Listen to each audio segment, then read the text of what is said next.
నరదిష్టి తగిలిన వాళ్ళు ఒంట్లో బాగోకుండా ఎక్కువ బెడ్ సిక్ అయిపోవటం, హెడేక్తో బాధపడడం, తిన్నది అరగకపోవటం, తింటే వామిటింగ్స్ అవ్వటం, ఇలాంటివన్నీ వస్తూ ఉంటాయి. ఆరా తగ్గితే అవతల వ్యక్తుల యొక్క ప్రెజర్ మీ మీద ఉంటే మీరు దానికి లోన్ అవుతారు. అది మీకు చూపించాలని ట్రై చేశాను. మీ చేతులు కొంచెం సెన్సిటివ్గా లేనట్టున్నాయి, అందుకని గమనించలేకపోయారు. చేతులు బాగా సెన్సిటివ్గా ఉన్న వాళ్ళు ఈజీగా ఎలా అంటే దొరుకుతుంది. అది మీ ఆరా బాగుంది, పర్లేదు, ఇబ్బంది ఏమీ లేదు. కాకపోతే చేతులు దాన్ని గమనించే స్థితిలో లేదు. ఇది ఎవరికైనా వస్తుంది.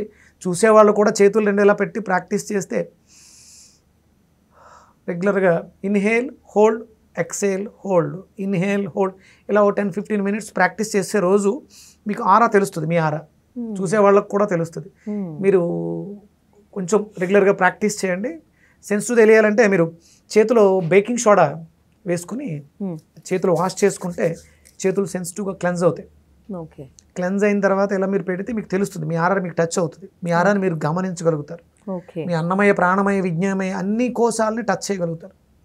జీవితంలో మీరు చేయబోయే ప్రతి పని తాలూకు రిజల్ట్ని కూడా టచ్ చేయగలుగుతారు ప్రాక్టీస్ చేస్తే. మీకే తెలుస్తుంది. అది ఇది చూపిద్దాం అనుకున్నాను. ఇలా మనం నెగిటివ్ ఎనర్జీ అంటే నరదృష్టి మాటలతో వైబ్రేట్ చేయగల అవకాశం ఉంది. అంటే నేను మీతో కూడా చూపించగలను. ఇప్పుడు టైం ఎక్కువ పట్టేస్తుంది, ప్రేక్షకులకు ఎక్కువ లెంగ్త్ వీడియో వస్తుంది. అందుకని చెప్పేసి నెక్స్ట్ టైం మీరు ప్రాక్టీస్ చేయండి, మీకు కూడా తెలుస్తుంది.